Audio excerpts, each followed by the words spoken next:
Welcome to Anews. I'm Umar Taslim, and you're watching Turkey's Diplomacy.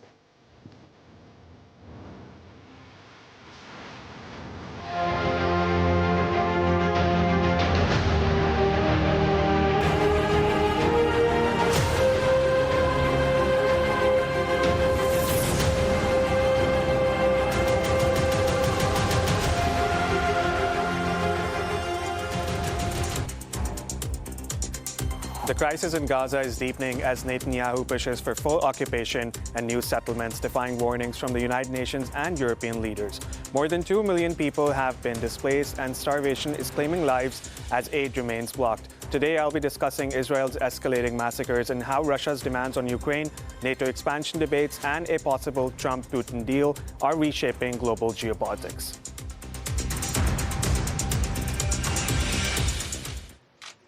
U.S. President Donald Trump said on Monday that both Ukraine and Russia will have to give up territory to end the more than 3-year-long war.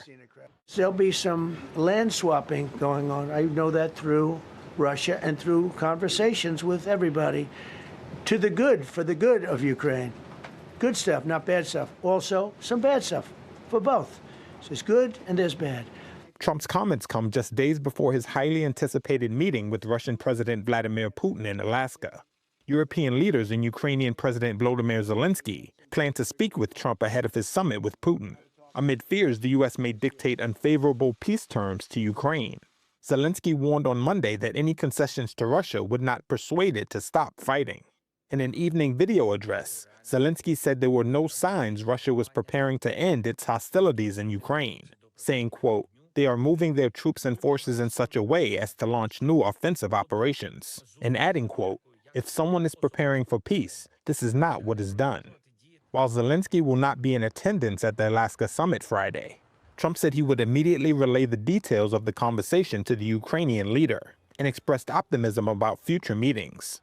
The next meeting will be with Zelensky and Putin, or Zelensky and Putin and me. I'll be there if they need, but I want to have a meeting set up between the two leaders. Putin has made a flurry of calls in recent days, speaking to the leaders of China, India, Brazil, and 3 ex-Soviet states to brief them on his contacts with the United States. European leaders are expected to meet on Wednesday to discuss how to pressure Russia ahead of their call with Trump. The Trump administration has not disclosed its proposed territorial exchanges or any mechanism to ensure Putin complies with the ceasefire and does not try to overrun more of Ukraine.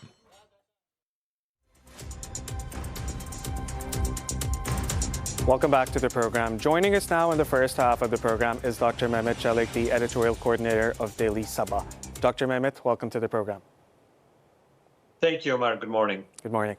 Mehmet, in recent months, despite rising American pressure, Moscow has shown no intention of stopping the war in Ukraine. It's not just about territory for Russia. It also wants permanent neutrality for Ukraine and limits to its armed forces as part of a geopolitical strategy to prevent NATO's expansion. What's your analysis on the war in Ukraine at this point, Mehmet? Well, so far, as Omar, you mentioned, Ukraine's motivations and what they want to do in Ukraine and with the invasion of Ukraine is far actually more complex than just occupying some territory. Of course, they want to limit NATO's expansion into Ukraine and Ukraine being part of NATO and broader Western bloc. I think they want to see that neutrality from Ukraine to remain as a buffer for Ukraine for Russia between them and the NATO bloc. On the other hand, of course, they don't want to give up, given the current international context and Trump's view of this conflict. They don't want to give up or compromise from their position, as they have occupied a lot of territory, and they see that they have the leverage when it comes to the military aspect of this conflict. On the other hand, I think there is a lot to be considered on when it comes to Russia's motivations, historically and ideologically, how they see Ukraine as part of Russia. I think that makes them not to push back or not to step back from what they have, quote unquote, gained in Ukraine so far. In that sense, it is not just about some territory, but it's about how they view Ukraine for their cultural and ideological motivations, but also for NATO's expansion into Ukraine.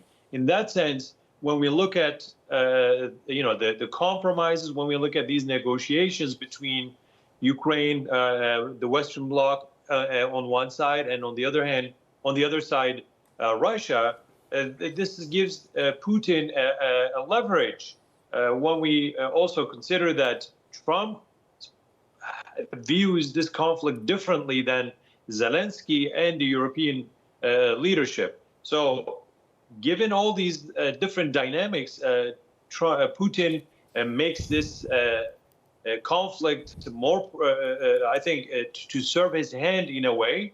And the longer the conflict takes, the better he solidifies his position vis-a-vis Ukraine and Mr. Zelensky.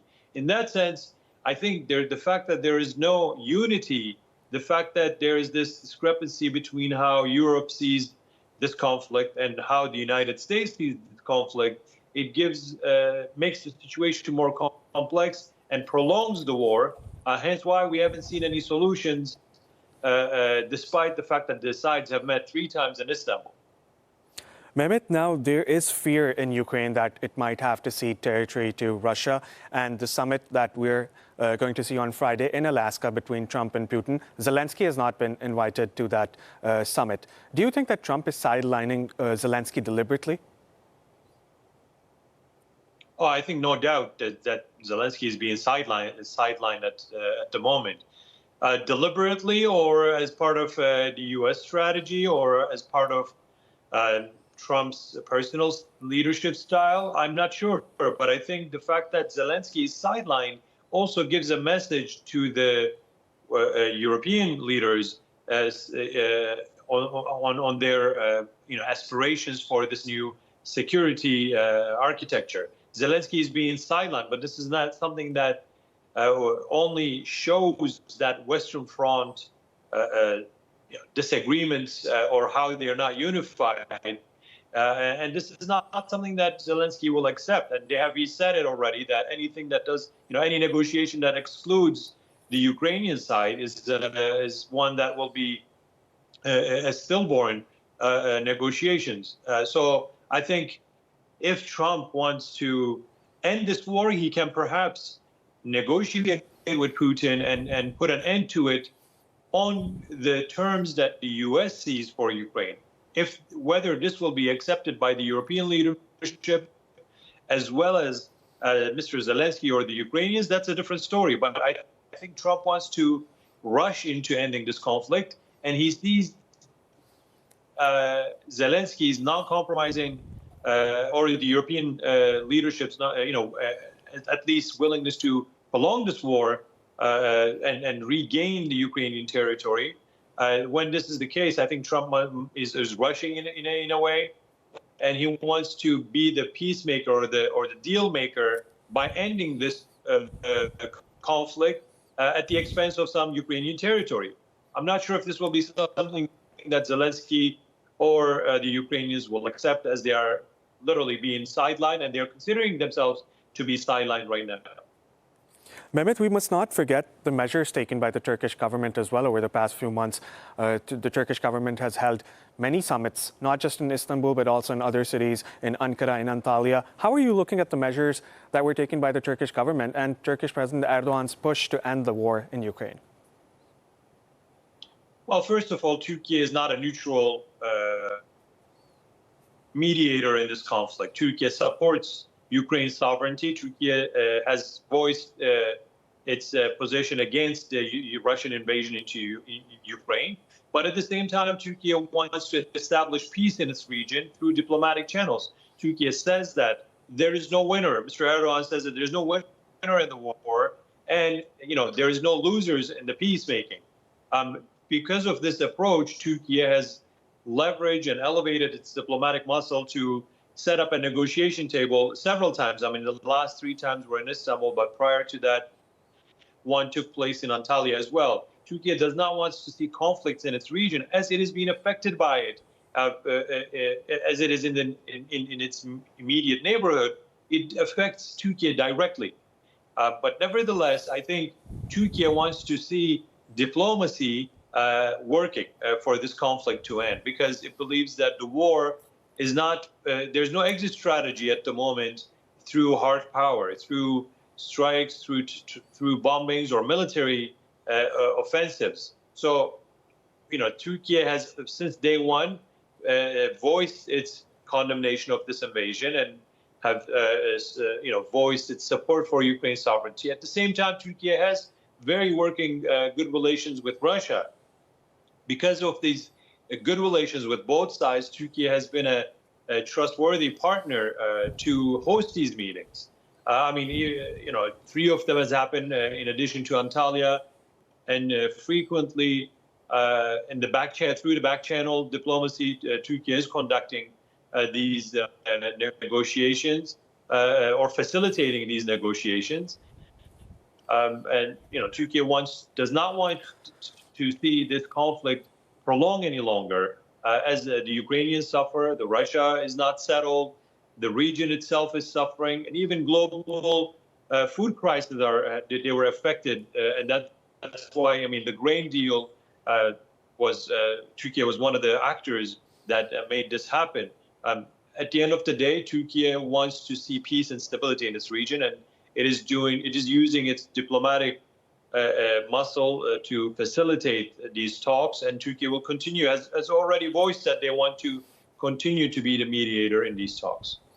Mehmet, when the summit was announced, many European leaders raised concerns that Ukraine will be ignored, and this is exactly what we're seeing right now. Ukraine is being sidelined by President Trump. Now, when we talk about Europe, Mehmet, what are the threats that the European security architecture is facing right now because of the war in Ukraine? Well, with that discrepancy between how Trump's U.S. views the world versus the Europeans, that could put a very big dent in EU and U.S. relations if the U.S. stops supporting European countries militarily. Because of that possibility, European security architecture without a U.S. Would be very vulnerable, I think, in face of threats from Russia, let's say. If Russia continues this position, non-compromising position, and how it views Ukraine in the sense that they want to, have this neutrality from Ukraine, when that is the case, with the absence of the United States, I think the vulnerability of European security mechanisms will be very visible. To avoid that vulnerability, the Europeans are trying to strengthen their military muscle, but at the same time, they still want to make sure that the U.S. is kept on their side in the NATO, and the NATO stays together on another level.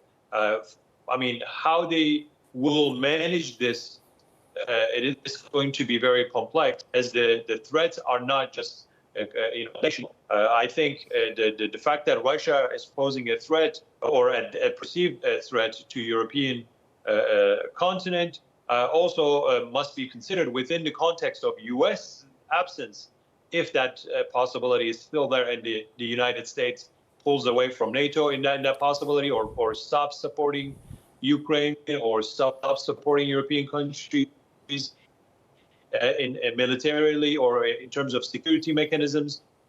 So the Europeans must recalculate how they deal with the Russian conflict, how they deal with how they deal with let's say Turkey being added to European Union, and Turkey's leverage as part of the NATO's southern or eastern foot. In that sense, there are a lot to consider, I think, when it comes to that. Just purchasing arms is not enough for the Europeans to strengthen their military capabilities in face of any threats that could emerge in the future. Mehmet, just to remind our audiences, what are the key demands that are being made by both Ukraine and Russia? And the most important question, do you think that we could see a ceasefire this Friday? Well, I don't think a ceasefire would be possible this Friday, but some positive steps could be taken. I mean, when Trump is on the table, it is very hard to speculate what could come out of the talks. You should always expect the unexpected. But a ceasefire is, to me, it's very distant at the moment. Some new prisoners exchange could, could happen. Some new roadmaps could be drawn, but achieving a ceasefire, a permanent one, seems very distant. Maybe some pauses could happen temporarily. On the other hand, what are the demands from Russia and Ukraine? I mean, Ukraine's simple demand is to basically see its territory not invaded. But of course, you may have to have some compromises there. On the Russian side, that will be, I think, is not giving up the territory it took away from Ukraine. In addition, it will be making sure that neutrality of Ukraine is established and its acceptance to NATO is not happening.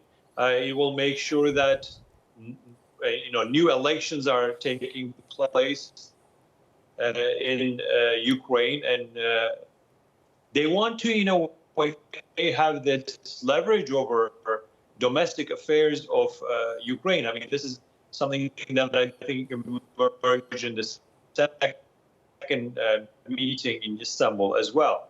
They had this communique, and they included some of these articles related to future of Ukraine in terms of their domestic politics or elections, etc., or even the constitution.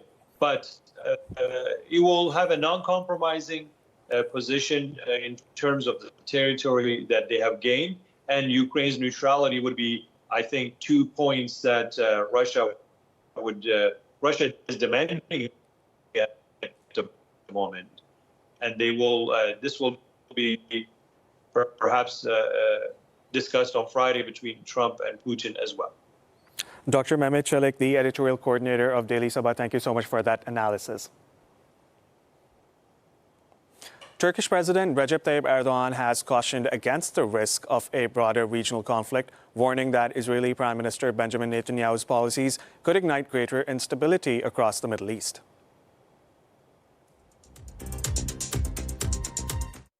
Balkanlardan Kafkasya'ya, Afrika'dan Orta Asya'ya, bu coğrafyada sulh sükunun hakim olması için mücadelemizi sürdüreceğiz.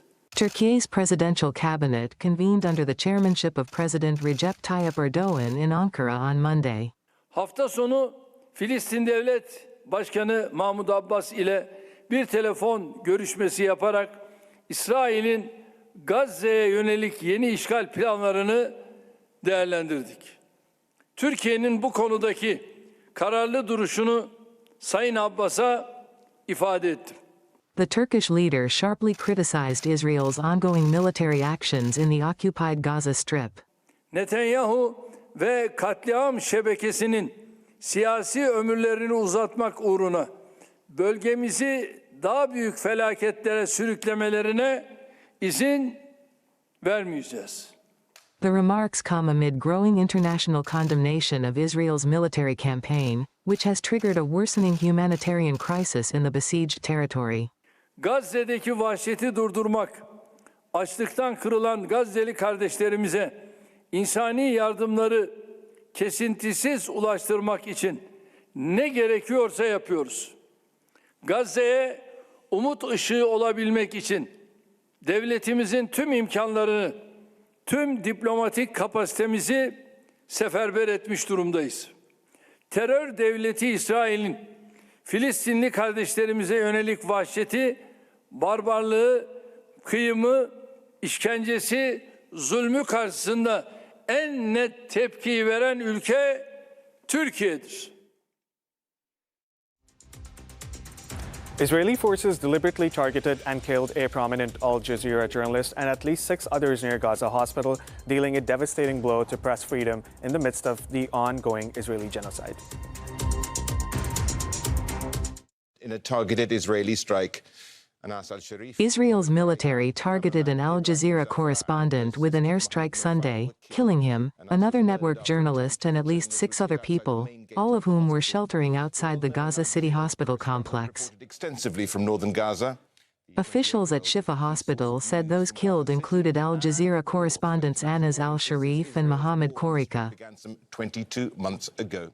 The strike also killed 4 other journalists and 2 other people, Hospital Administrative Director Rami Mohana told the Associated Press.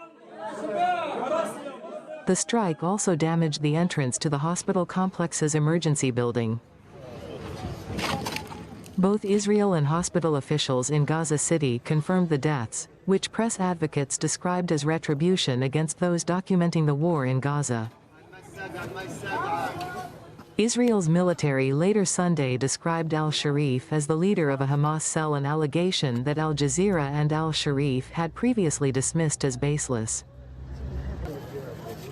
The incident marked the first time during the war that Israel's military has swiftly claimed responsibility after a journalist was killed in a strike. It came less than a year after Israeli army officials first accused al-Sharif and other Al Jazeera journalists of being members of the militant groups Hamas and Islamic Jihad.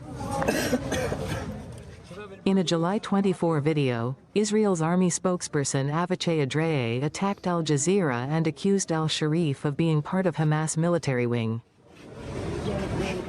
Al Jazeera called the strike targeted assassination and accused Israeli officials of incitement, connecting al-Sharif's death to the allegations that both the network and correspondent had denied. Anews and his colleagues were among the last remaining voices from within Gaza, providing the world with unfiltered, on-the-ground coverage of the devastating realities endured by its people, the Qatari network said in a statement. Al-Sharif reported a nearby bombardment minutes before his death. In a social media post that Al Jazeera said was written to be posted in case of his death, he bemoaned the devastation and destruction that war had brought and bid farewell to his wife, son and daughter. I never hesitated for a single day to convey the truth as it is, without distortion or falsification, the 28-year-old wrote. The journalists are the latest to be killed in what observers have called the deadliest conflict for journalists in modern times. The Committee to Protect Journalists said on Sunday that at least 186 have been killed in Gaza. The international community must provide protection for Palestinian journalists, said a head Farwana of the Palestinian Journalists Syndicate. Al-Sharif began reporting for Al Jazeera a few days after war broke out. In a targeted Israeli strike. He was known for reporting on Israel's bombardment in northern Gaza, and later for the starvation gripping much of the territory's population. In a July broadcast, he cried on air as woman behind him collapsed from hunger. I am taking about slow death of those people, he said at the time. Al Jazeera is blocked in Israel and soldiers raided its offices in the occupied West Bank last year, ordering them closed. Al-Sharif's death comes weeks after the New York-based Committee to Protect Journalists said Israel had targeted him with a smear campaign. Israel's pattern of labeling journalists as militants without providing credible evidence raises serious questions about its intent and respect for press freedom, Sarah Kuda, the group's regional director, said in a statement.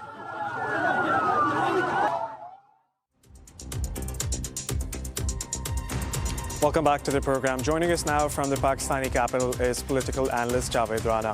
Javed, welcome to the program. Thank you, Umar. Javed, we were just watching a report on the killing of the Al Jazeera journalists. Firstly, I want to start with that.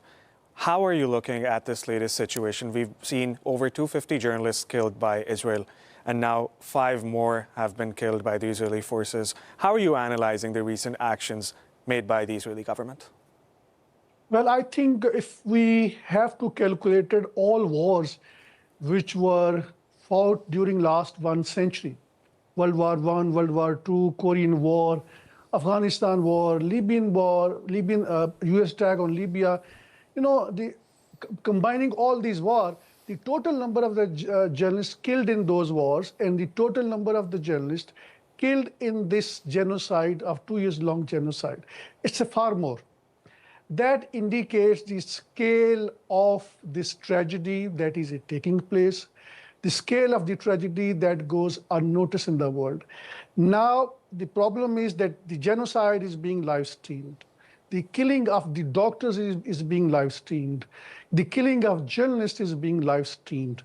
What is action? Only action is just condemnation, and that shows the world is either helpless or complicit.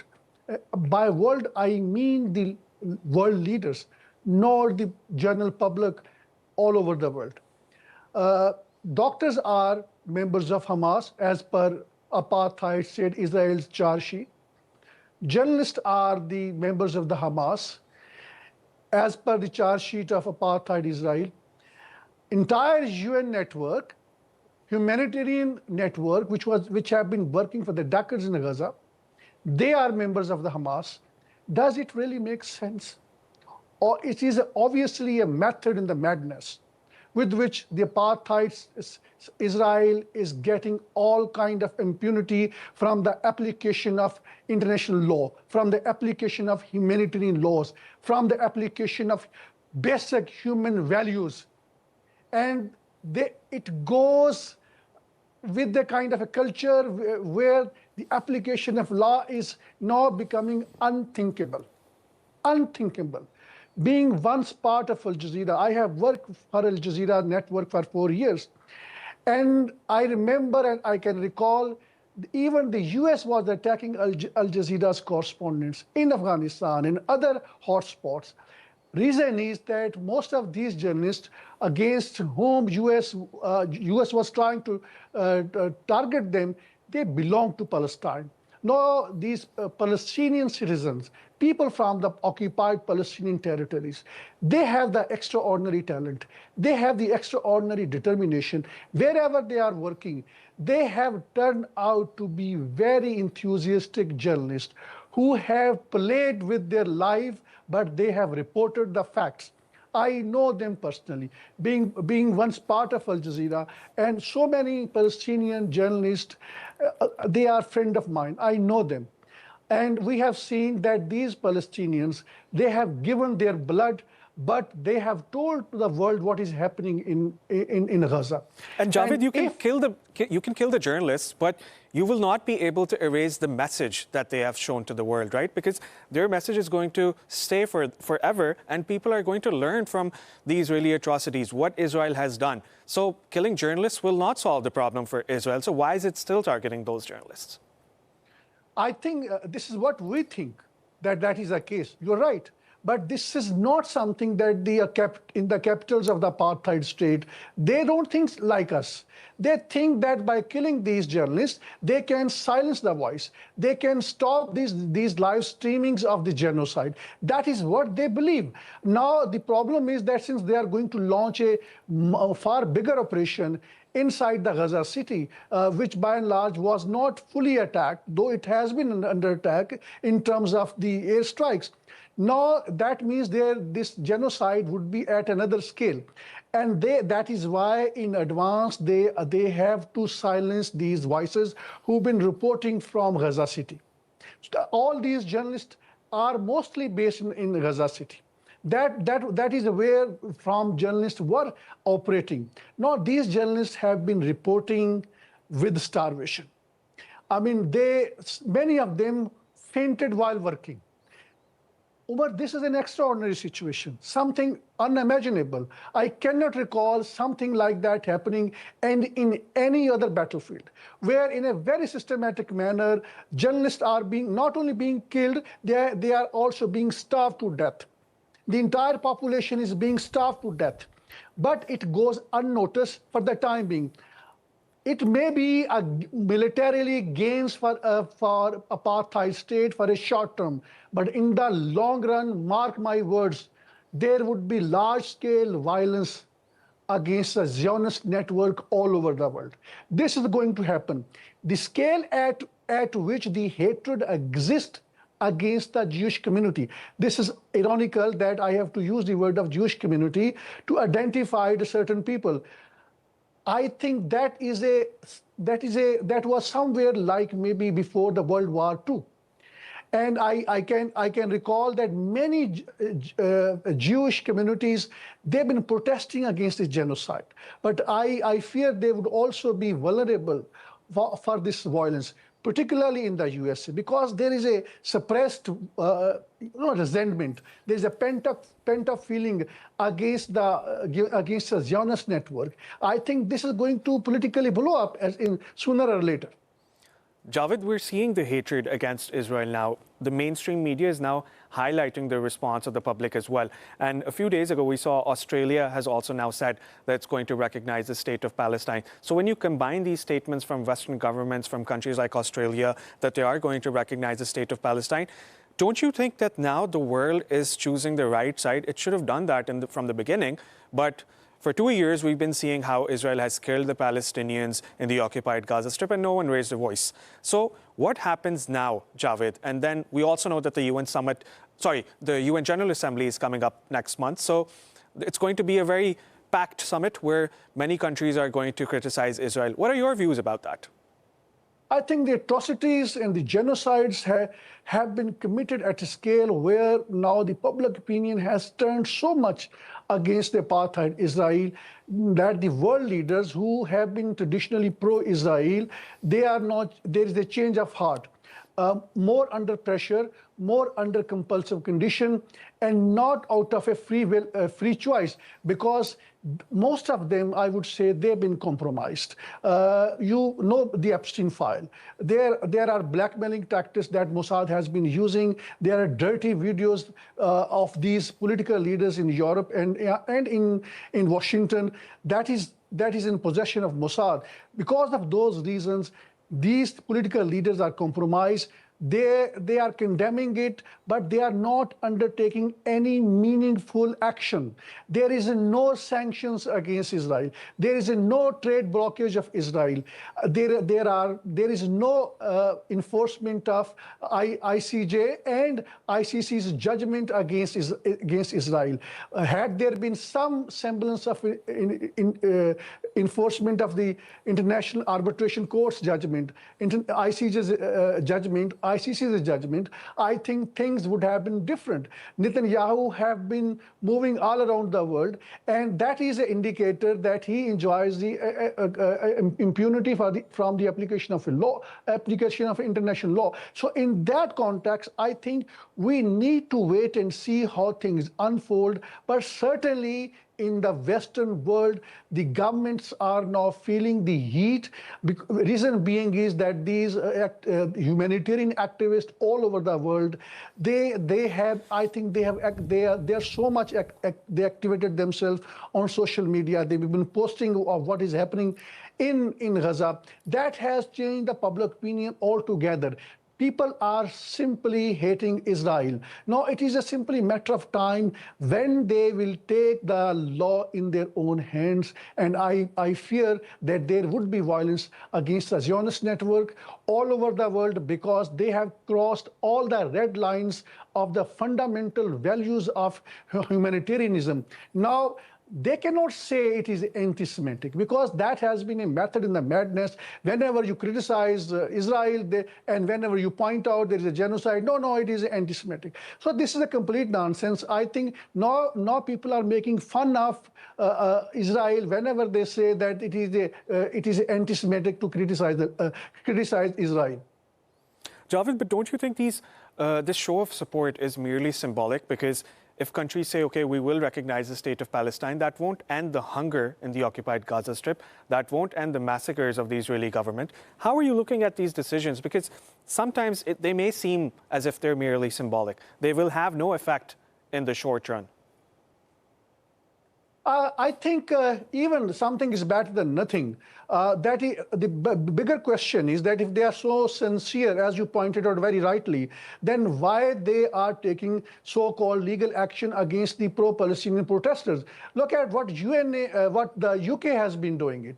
They have banned the Palestinian Action Committee, and there has been a legal action against the pro-Palestinian protesters. They've been arrested. There have been crackdown against the pro-Palestinian Palestinian activists in the Britain. What does it really mean? It means that the Zionist network is very much active, and all these political leaders and the ruling class in the UK, they are compromised. They are still providing all kind of intelligence. I think from the Cyprus, the UK's plane have been flying over to Gaza and other parts of the occupied territories, and they are providing not only intelligence, but also they've been providing all kind of the supplies of the weapons. Look at the USA, which is obviously the key supporter of Israel.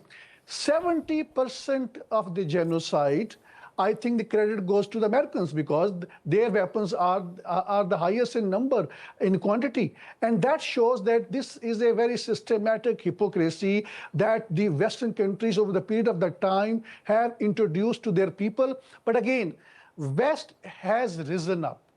The people have risen up. That is a positive sign, which has come at the expense of the genocide of the Palestinians. But we have to also look at the other picture, the regional picture, the Arab countries who are partners in this crime. They were supposed to stop this. They were supposed to go for some kind of a trade blockade. That did not happen. I think the major responsibility lies on to the regional countries, and they have terribly failed. Rather, they have turned out to be the partners. UAE has been providing all kind of the intelligence to Mossad from Gaza. UAE, the Red Crescent, has been in Gaza, and what they are looking for, they are not doing any humanitarian work. They are working to gather maximum intelligence and then provide to the Mossad about the location of the members of the Hamas, about the launching pad from where Hamas has been carrying out rockets onto the Palestinian territories under the control of apartheid Israel. So in that context, I think the bigger questions need to be raised to the Arab monarchs. And look at the streets of the Arab countries. There is no protest, not because the people don't want it, because they have banned it. Even country like Pakistan, you cannot hold a pro-Palestinian protest. Universities have been banned. There have been protests in Pakistan in favor of Palestine, but that was more for the political reasons, because basically the military establishment wanted to send a message to the Americans that if we are not there, if you support the opposition parties' genuine demands of holding a free and fair election, because there was a rigging in the last election, then there will be pro-Palestinian movements in Pakistan, which we are blocking. So again, the narrow political interest of the ruling class in all Muslim countries, with the exception of Iran, with the exception of Turkey, I think that has also played a very, very negative role in aggravating the sufferings of the Palestinians. Political analyst Javed Rana, thank you so much for that analysis. It was a pleasure having you on another episode of Turkish Diplomacy. That brings us to the end of our program. Thanks for joining us. Bye for now.